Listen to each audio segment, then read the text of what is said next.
My name is Natalie Thomas. I am the writing coordinator for CAP. I'm sure you're all familiar with CAP. I've worked with this all the time.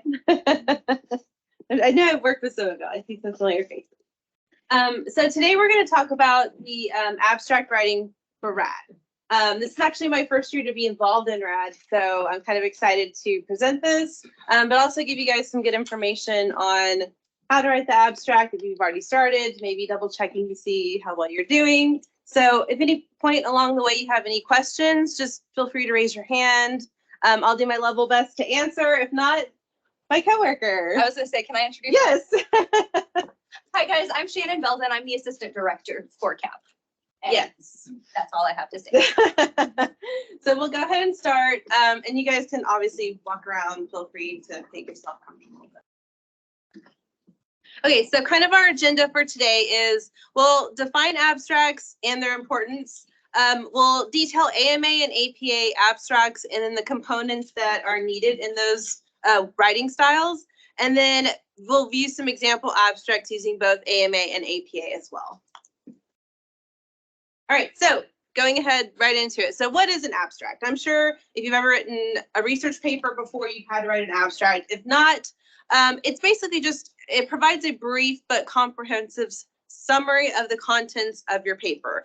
And it helps readers decide whether to read the full text. So it's sort of like its own contained paper, or not paper, its own contained writing. So it shouldn't just be a section of your research paper. That's not necessarily what an abstract is. It's really just a comprehensive summary. And so it's pretty easy to write. And then, yes, okay, so 3 reasons why abstracts are important. So obviously the first one is it's an entryway into the content of your research. So this is really the first viewpoint of what your research topic is about. So, you know, entryway in terms of, is this research going to be important for other people's research? Is it going to be relevant to their topics as well?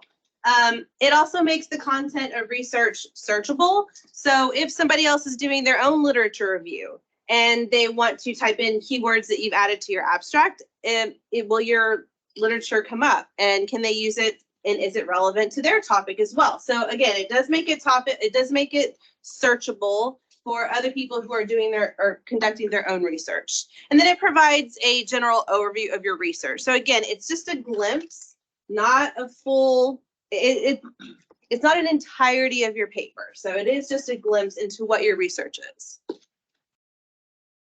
So in terms for RAD, so, and really overall, abstracts, again, are not meant to be super full length. For abstracts, for this purpose, it's going to have a maximum word limit of 500 words. And both your research study and case study abstracts, they're going to be what's called structured abstracts. Structured abstracts just means that you're going to put the explicit headings that show which part of the abstract you're writing. So for example, with research study, your headings are going to be purpose, methods, results, and conclusions. If you choose to go the case study route, which some people are going to go the case study route, then your headings are going to be a little bit different. So those are going to be background, your case information, and then your conclusion. So you want to make sure that you have those headings present. It's going to look a little segmented, but it does make it a little easier for the reader to pinpoint all the different sections of your abstract. And it's just it looks nice, and they can go briefly to whatever section they're interested in. Okay, so depending on what your research, whatever writing format you're choosing to go, if you're writing in AMA abstract, it's slightly different from APA formatting. So if you'll kind of look up here, you're always going to have your headings, right? So you're going to have your purpose, your methods, your results, and your conclusion. Those are going to be your headings. Now, what goes into those headings is divided a little bit differently than APA. So let's cover AMA first. So obviously in your purpose, you're going to have your importance, which is basically, why is your research topic relevant? That's where you're going to kind of give us the background information so we know what's the historical context of the relevance of your research. And then within the purpose heading, you're also going to give us the objective. So what is your research question? What are you trying to prove or disprove within your research? For the methods section in AMA, this is where you'll put your design, your setting, your participants, kind of the nitty gritty of that. And then also within that, any interventions or exposures that were used are also going to go within the methods section. You'll have your results heading. This is where you will discuss the main outcomes, the measures that you found as a result of your conclusions, and then obviously your results. And then, as always, you're going to have a conclusion heading, which will be your conclusion and then the relevance of your research. So where do you take your research from here now that you've kind of seen the results of it? So this is what it looks like when it's structured. It is very small writing. I fully understand that. So I won't read it all. And I also don't have a medicine background, so I wouldn't understand some of this mostly. But I do want to kind of point out a couple of things just so you can get an idea of the different segments within it. So, for example, within that purpose section, we talked about the importance. So in this one, it's talking about background information on influenza, in terms of cardiopulmonary morbidity and mortality. Then they go into the objective, which is going to be the research question. And then, of course, you see the design, the setting, and the participants. This is where they talk about they had 5,260 participants vaccinated. That's where you're going to get into those details. Interventions, it says the participants were randomly assigned. So anything like that that would potentially affect your research. The main outcomes and measures, your results section is probably going to be pretty lengthy, just so we can but you don't want to give all of your results in one abstract, but give the essential parts. And then your relevance. So this is, again, where you talk about the impact of it and where do you go from here. So they would take essentially your research question and talk about the relevance of it and where the research should go from there once you've answered that question. So APA abstract parts, you'll notice it's not quite as in-depth, but it's still considered a structured abstract. So you will also still have a purpose, a methods, a results, and conclusion headings. They're just going to contain slightly different things. So within the purpose section, again, you're always going to state your research problem. So what are you aiming to discover or prove? And then within the purpose, you're going to have your participants and your data sources. Methods, just your methodology. So that's going to, whatever that tends to look like. Results is just going to have your results. And then your conclusion will have your conclusion, but also it'll have those further implications. So again, even with using the APA style, where is your research? What's the future of that research? Where should we go with that? And I've kind of color coded it. Again, this is a lot of information. I'm not going to read it all, but it kind of gives you an idea. This is an unstructured abstract. So as you notice, it does not have those headings on it. And so but I wanted to show you along the lines of what would qualify essentially as like the purpose or the method or the results and the conclusion. So I kind of highlighted those on the previous slide. So when you get a chance to look at this, it'll show you like how this is divided if it were structured, but this is unstructured and it has those key terms at the bottom. And this is what the APA would look like structured, which is essentially what you guys are going to shoot for, which is the structured abstract. So you'll notice they have their purpose, they have their methods, the results, and their conclusions. So essentially that's going to be what an abstract looks like, numbers, all of that. So it is a lot of writing. Again, I'm not going to read all that, but okay, so let's break it down a little bit further and talk into more detail about the purpose section.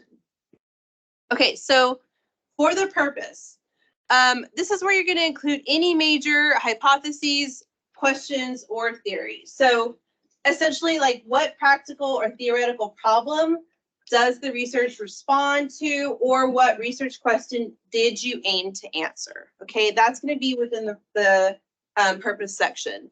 It streamlines your piece of writing, and it provides a clear incentive for the reader. So with the abstract, essentially, if you're conducting any research, or if you've ever done any research, most likely you're going to read the abstract first and see if this topic applies to your topic. Does this research matter to what you're doing?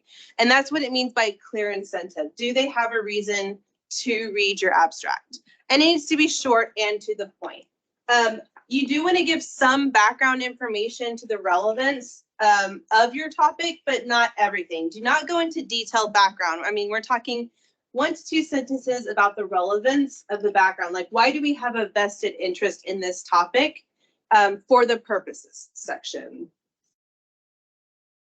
So obviously you want to be succinct. Again, this is not the largest portion of your abstract. This is, again, the very beginning, 1 to 2 sentences at most. So being very succinct and to the point. So essentially you're going to, a very easy kind of template way to look at this is, you know, my research is to evaluate X, or my research is to determine Y. There are different words. You don't have to necessarily use these specific words. You can use verbs like investigate or analyze, evaluate or test, exactly what you are setting out to do. So kind of think of the different verbs that you would use for that purpose section. Now, this part should be written in the present tense, okay? So essentially you could use sentences like patients currently suffer from, or research has shown that X is. So using present tense on that, or you could use the past simple, which is research has shown, which is giving you that historical context of it. But you never want to refer in the future tense because that research has already been done. So really just stick to that simple and the past simple.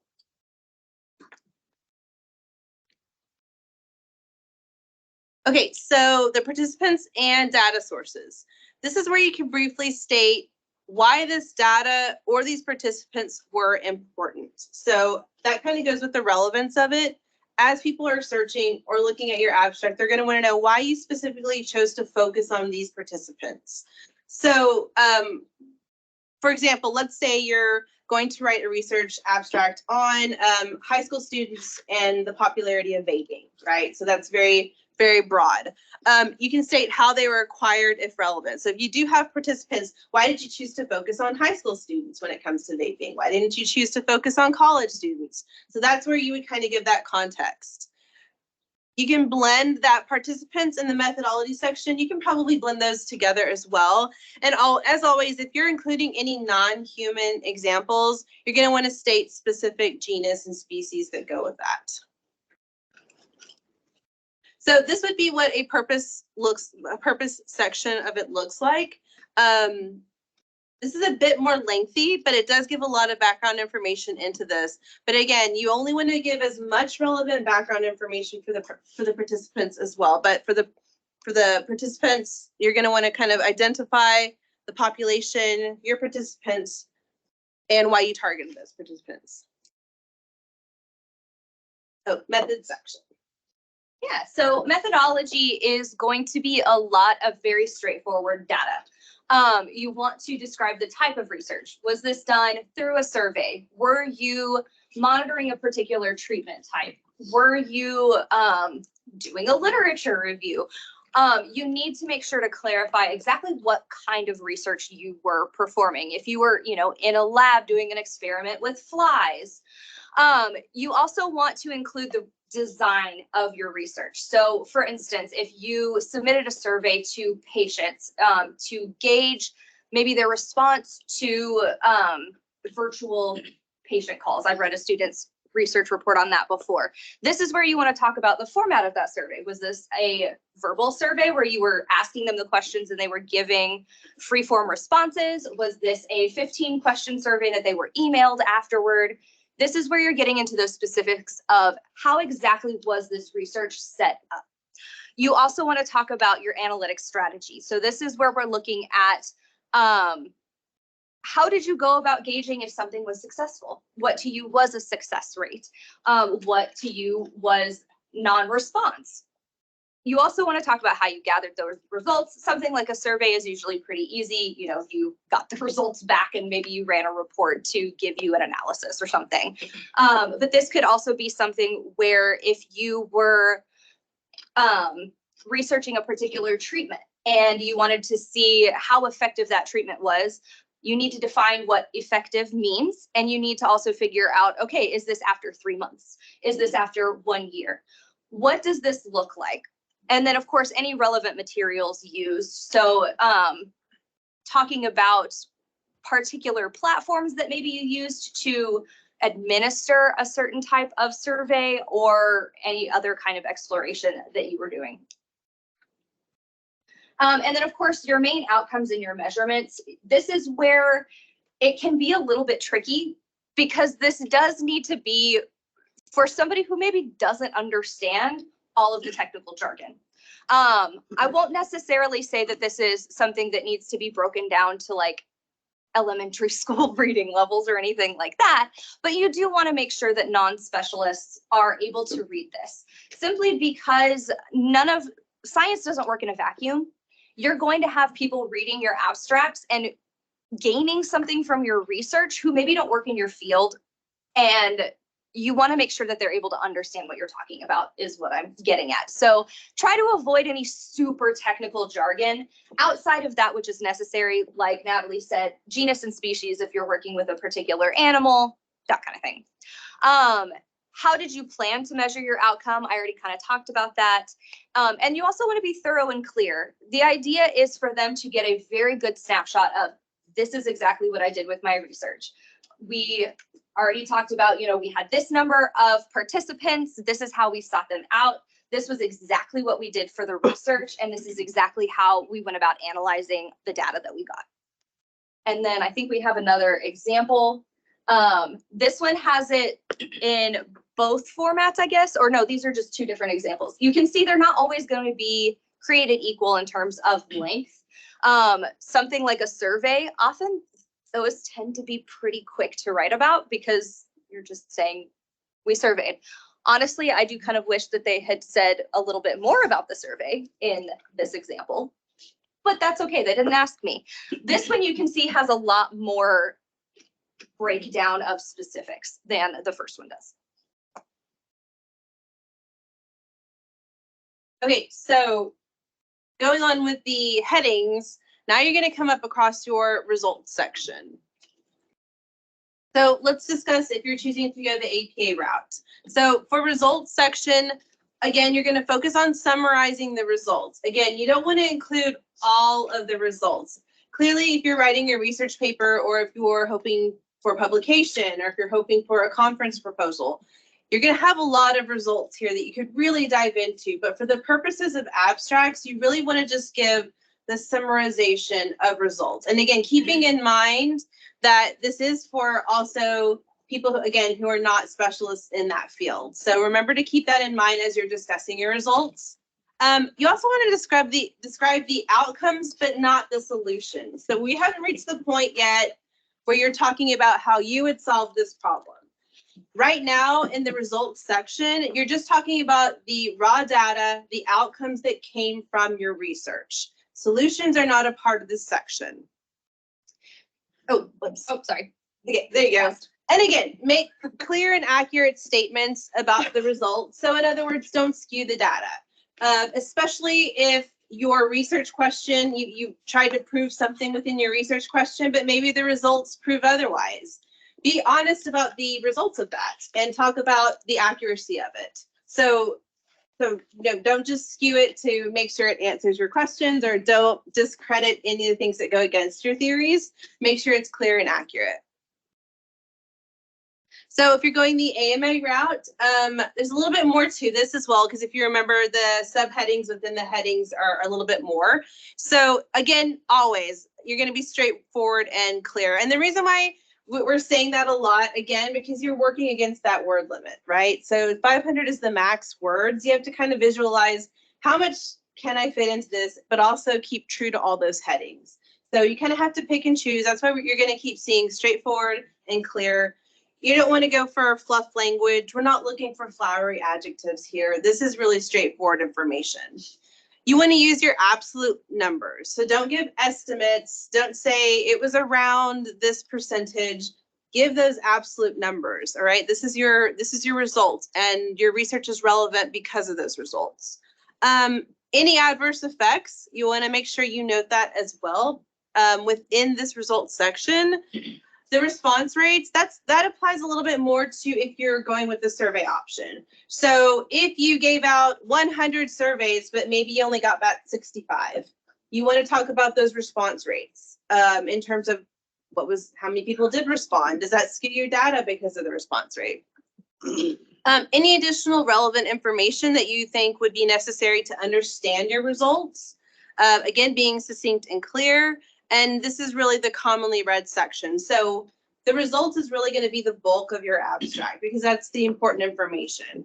This is your research here. So that would be essentially what it looks like. So if you notice, they're using absolute numbers. I don't understand the numbers, but they're absolute numbers. Yeah, this is different from literature abstracts, but so this is a good example of results. So again, not skewing the data. We are not content experts. Not at all. And then finally, your conclusion section. So conclusion and relevance. So this is obviously going to be based on the research results. So whatever the results say, whether it disproves your theory or answers your question to your research. And you want to give equal merit to evidence for and against hypothesis. I kind of already touched on that. Again, not just highlighting the parts of the results or the parts of the data that represent your question or that highlight your question. Be very fair and honest. It actually makes your abstract writing more credible if you give that equal merit. So they want to know that you are giving them the actual true data and not skewing it. And again, you want to avoid overstatements. We're not going for hyperbole here. We're not going for outlandish things. Keep it simple as well. But you also want to discuss those further implications. This is not necessarily solutions to the problems as much as it is, where does the research go from here? I've introduced the question. I've showed you the results. This is where this research could go from here. It doesn't mean you have to come up with a solution. It doesn't mean you have to prove, you wouldn't say, in my opinion, I think we should. You're going to suggest, research should probably look into this. Okay, so this is the further implications part. They do give you a conclusion example as well, where they're talking about the nature and the implications and then the arena of the implications. But you can read that when you have that time. Another one, this clearly indicates the conclusions, and then it hints strongly towards future applications. So again, where does that research go from here is the future application of your research. And so that would be kind of what the conclusion looks like. They start off with, and it says this may reduce the overall rate of HAIs and preventable medical errors for patients across the United States. So again, they're not offering a solution here, but they are kind of just saying this is where you could take it if you really were to add more to the research.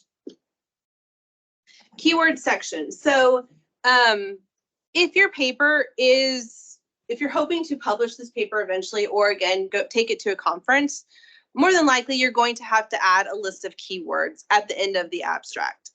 These keywords should reference the most important elements of your research to help potential readers find your paper during their own literature review searches. So when you're doing your own research and you're trying to find articles or research that is relevant to your topic, you always type in keywords. So you kind of have to look at your research overall and say, what are those key elements? What are those words that are going to be easy to search for if somebody's looking for my topic? So again, going back to the high school vaping and the rising, you would put maybe high school student or vaping, keeping them very short and simple so that if anybody is typing those into a search bar, your abstract or your research will come up. So that was with the research study. So Shannon is going to cover if you choose to go the case study route for your abstracts. So basically, the point of a case report, when we're talking about more traditional research, we're talking about starting with a question. You have your question, you have your reason behind the question, and then you seek out some sort of research method to answer your question. That is not the case with a case study. With a case study, you are seeing a patient. Outside of like direct health, you may also see a case study done on like a particular high school group or something like that. But the point is that you're starting with the case rather than the question. So what this usually looks like is it says you can have no more than 5 patients. Most of the time it's just going to be 1, but you still might find some that are over a group, and usually it's an anomaly. Maybe it's somebody who is in their teens coming in with a condition that usually isn't expressed until somebody is in their 50s or 60s. Well, this is an interesting case report or case study because this is not something that we see a lot of. Often case reports and case studies are going to be done over things that you don't have a lot of literature about. So that's what kind of makes them unique, makes them a little bit different from more traditional research, because these are those more unusual cases that present themselves, and you just want to look at what does this tell us that suddenly there is an individual showing up with X condition in these circumstances. So a prospective case study is usually where you're going to work with the same person over time. Retrospective is a look back. So with the prospective case study, and I am making things up, but say that you are working with a physician and y'all see a patient and you know that they're going to take ongoing treatment, and maybe it's something that y'all aren't really sure where it's going to go. Maybe it's a unique treatment based on this particular individual's set of conditions or comorbidities. And so this is where you would track their progress over time. Really, you are still answering a question, but the question is literally just what's going to happen. Retrospective is where maybe y'all already treated this patient, you may not see them again, but you still want to do a deep dive on this unusual case. So there are different ways that you can go about presenting a case study. These should include a review of relevant literature. So this is where you would not make statements, but you would cite sources confirming the fact that normally this is a condition only seen in this population, hence why this is an unusual case. You also want to give a description of the case. This is where something like SOAP notes come in handy for any of you guys who have been in with a physician and kind of helped them take notes, maybe scribing or something like that. But this is where you're talking about, okay, the patient presented to the emergency department or family medicine or whichever specialty you're in. The patient was this age, this race, this was how the patient looked, these were the symptoms they were displaying, here are the labs that we got back, etc. So you really are doing a pretty in-depth description of the basics of that patient's case. Again, you're going to clarify why this is unique. You also want to talk about if there was a treatment that was recommended, what was that treatment? And if not, then obviously you can skip that part because there's nothing to put there. And then also, what is the implication of this? Is this something where maybe there needs to be concern that there are individuals going underdiagnosed? Is this something where you can see better treatment options coming available because, well, people don't usually prescribe this medication for this condition, but in this case, it seemed to work really well. So maybe this is something where eventually we need to do a clinical trial to see if it does have wider standing implications. So as you can see, the kind of abstract for a case report is very different. This is your background. This is where they're talking about the condition that they saw in a patient. And then this is the case presentation. As you can see, it is very long and very detailed. This is going to be honestly the bulk of your abstract for a case study because like they're going into everything from how they presented to the hospital to all of their labs, even some monitoring ongoing that was done, etc. And then again, your conclusions, why was this unique and what could this mean for the future? So that's kind of where case studies are just a little bit different in terms of both the point behind them as well as the abstract that you would submit.